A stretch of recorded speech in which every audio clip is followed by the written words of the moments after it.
Hello मैं all 10th class students, आपकी ma'am आपका वेलकम करती हैं आज की इस क्लास में। और आज की इस क्लास में हम क्या टॉपिक समझेंगे, एक्सरसाइज 2.2 के क्वेश्चन नंबर 2 के फोर्थ फिफ्थ सिक्स्थ क्वेश्चंस को। इससे जस्ट प्रीवियस क्लास में हमने सॉल्व किया था क्वेश्चन नंबर 1 2 3 को। ठीक है स्टूडेंट्स, अगर आपने वो क्लास नहीं देखी तो प्लीज उस क्लास को जाके आप देखिए, उसके बाद ही आप इन क्वेश्चंस को समझें, तभी आपको बहुत अच्छी तरीके से क्वेश्चंस क्लियर हो जाएंगे। तो स्टूडेंट्स शुरुआत करते हैं अपने क्वेश्चन की हम। तो स्टूडेंट्स देखिए क्या दिया हुआ था, हमें मूलों का योग और मूलों का गुणनफल क्रमशः दिया हुआ है। हमको द्विघात बहुपद ज्ञात करना है। ठीक है, तो मेरे प्यारे बाबू पहला जो वो आपका मूलों का योग है यानी कि alpha plus beta is equal कितना 1। दूसरा आपको क्या दिया हुआ है, मूलों का गुणनफल अल्फा डॉट बीटा जिसका फॉर्मूला होता है सी बटा ए, वो दिया हुआ है आपको 1। अब अल्फा प्लस बीटा का फॉर्मूला क्या होता है मेरे प्यारे बच्चों, मूलों का योगफल का फॉर्मूला क्या होता है, माइनस का बी बटा ए इज इक्वल 1। ठीक है, अल्फा डॉट बीटा का फॉर्मूला क्या होता है, सी बटा ए इज इक्वल 1। तो मेरे प्यारे स्टूडेंट्स इसमें जो आपका हर है डेनोमिनेटर वो कुछ नहीं है, तो आप यहाँ पे 1 मान लें, यहाँ पे भी कुछ नहीं है तो आप यहाँ पे भी 1 मान लें। ठीक है स्टूडेंट्स, अब हमारा प्रॉपर फोकस क्या है, एबीसी की मान ज्ञात करना। फिर हम उन एबीसी के मान को A x square plus B x plus C जो कि द्विघात बहुपद का व्यापक रूप होता है उसमें पुट कर देंगे, तो हमको हमारा द्विघात बहुपद मिल जाएगा। तो मेरे प्यारे बच्चों जो दोनों में कॉमन है वो क्या है, ए, और ए का मान दोनों ही तरफ आपका बराबर है। ठीक है, तो आप ए बी सी के मान यहाँ पे तुलना करके निकाल सकते हैं। बाई चांस आपका अलग अलग होता है ए का मान, तो पहले हम उनको इक्वल करते, बराबर करते, फिर हम ए बी सी के मान निकालते। यहाँ पे ऑलरेडी आपके इक्वल है। ठीक है, तो आपको बेनिफिट मिल गया। ठीक है स्टूडेंट्स, अब ए बी सी का मान हम आसानी से निकाल सकते हैं। तो ए का मान यहाँ पे 1 है, तो ए का मान हमको मिल गया 1। बी का मान हमको कितना मिल गया, माइनस बी का मान 1 मिल गया, यानी कि बी का मान हमको माइनस का 1 मिल गया। ठीक है, और सी का मान कितना मिल गया मेरे प्यारे बच्चों, 1। एबीसी के मान हमको मिल चुके हैं। तो अब द्विघात बहुपद का व्यापक रूप क्या होता है बताइए, आई जस्ट होप आपको लर्न हो चुका होगा अब तक। वो होता है ए x square plus B x plus C. क्या है ये, द्विघात बहुपद का व्यापक रूप। एक नंबर में प्रश्न बन सकता है कि द्विघात बहुपद का व्यापक रूप बताइए। मैं पहले भी इस चीज पे डिस्कस कर चुकी हूँ स्टूडेंट्स। ठीक है, आपको बारीक से बारीक चीज की नॉलेज होनी चाहिए। अब ये जो आपके एबीसी के मान मिले हैं इसमें आप पुट कर दीजिए, बस वही फाइनल आंसर होगा। ए का मान 1 तो 1x स्क्वायर, बी का मान -1 -1x, सी का मान +1। अब इसको 1 जो है 1 को हम शो करते नहीं है स्टूडेंट्स, तो हम क्या लिखेंगे यहाँ पे एक्स स्क्वायर माइनस का x प्लस 1। यही हमारा द्विघात बहुपद होगा इस प्रश्न के लिए। ठीक है, यही हमारा फाइनल आंसर होगा। करते हैं सेकंड क्वेश्चन स्टूडेंट्स हम। ठीक है, इसमें आपका मूलों का योगफल क्या दिया हुआ है देख के बताइए मेरे को। यहाँ पे दिया हुआ है आपको माइनस का 1/4, मूलों का योगफल कितना दिया हुआ है, माइनस का 1/4।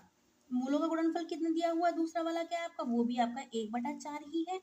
अल्फा प्लस बीटा मूलों का योग का फॉर्मूला क्या होता है, माइनस का बी बटा ए बराबर माइनस का 1/4 से, और अल्फा डॉट बीटा का फॉर्मूला क्या होता है, सी बटा ए इज इक्वल 1/4।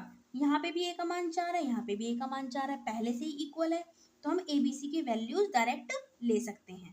ठीक है, तो ए का मान हमको यहाँ से 4 मिल गया, माइनस से माइनस कैंसिल, बी का मान 1 प्राप्त हुआ।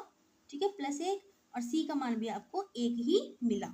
अब क्या काम करना है आपको, द्विघात बहुपद का फॉर्मूला लिखना है। वो क्या होता है, ए x square plus B x plus C.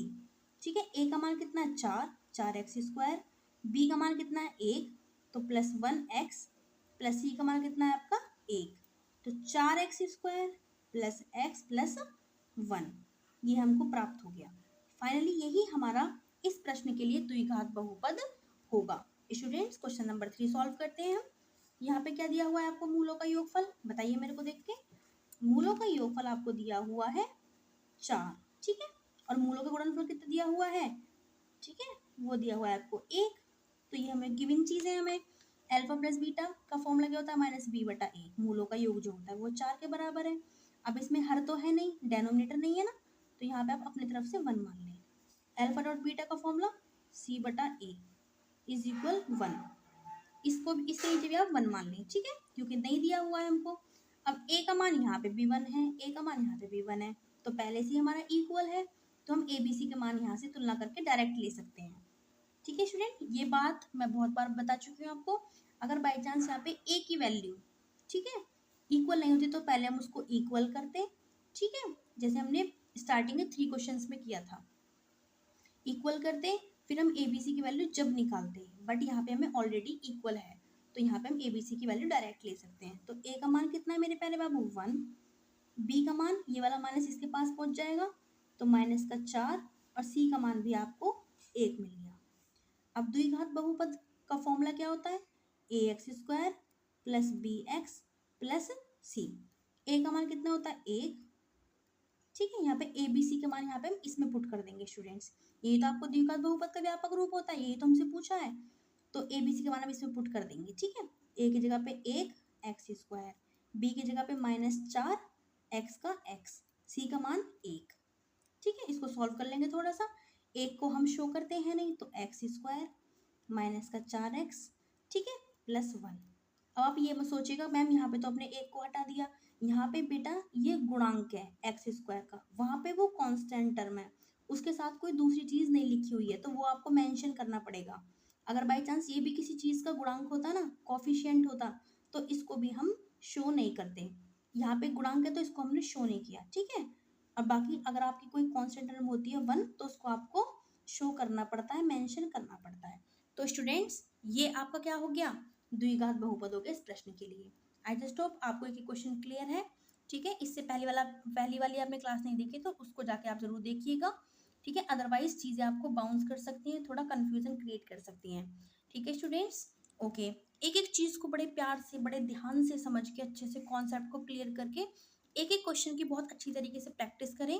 Okay students, best wishes for your study and thanks for watching this class. I just hope आप बहुत ही अच्छे अंकों से अपनी 10th क्लास की परीक्षा में पास हो। Okay, best wishes for your study.